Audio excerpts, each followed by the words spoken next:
The Birthplace of Country Music Museum has a great line of upcoming events that include a speaker session, a very interesting workshop, and a community square dance. Here to get us ready for all that fun is Charlene Tipton Baker. How you doing? I'm great. How are you? Always good to see you, Charlotte. Good to see you Your also. smiling face here. Let's break it down for folks because we got something coming up tonight, and that is a very important speaker session. Yeah, Lonnie Salyers, if Yes. you remember. Big Lon. Big Lon. He has a great radio show on Radio Bristol, but he's also a local historian of things, all things music.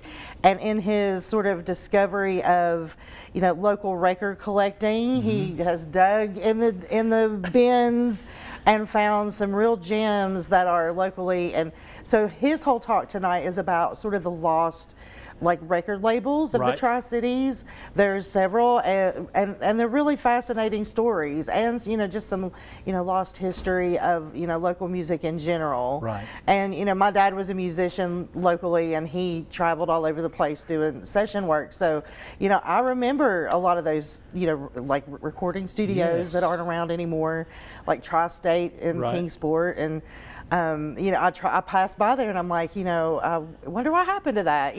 Well, he's going all the way back. In 1927 they had the Big Bang, and then right after that, a lot of these mobile recording studios kind of popped up around here, and a lot of that has been lost. But Lonnie's going to show some of it. Yes, and so it's a free event. Yes, you can watch it on our YouTube channel, on Radio Bristol's YouTube channel, or you can just come to the museum and just show up.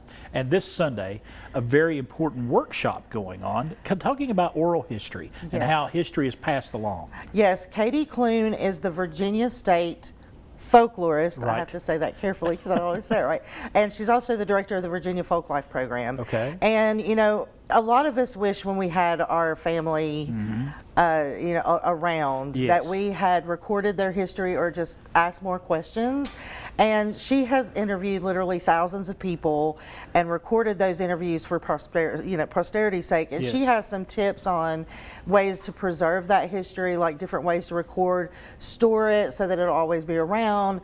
And it's a brief program, but it's very informative, and it's as easy as using your cell phone or whatever. But she has some really good tips of types of things to ask and sort of the ethics involved in that. So it's a really exciting thing. It's free. Again, just RSVP. Let us know you're coming. And I think it's very important because y'all are taking care of the history of music, but you're also taking care of the history of the spoken word as well, and our local history and state history. And we've over the years, just since the museum opened, we've been developing a digital archive. So we've had anniversary celebrations where families of the 1927 Bristol sessions have visited, and we take time to record those oral histories so we don't lose those stories. And coming up on July 27th, if you want a fun event, you want to have some fun and just get your dancing shoes on, a community square dance. Yes, I love the square dance, and we only get to do it maybe quarterly or a couple times a year.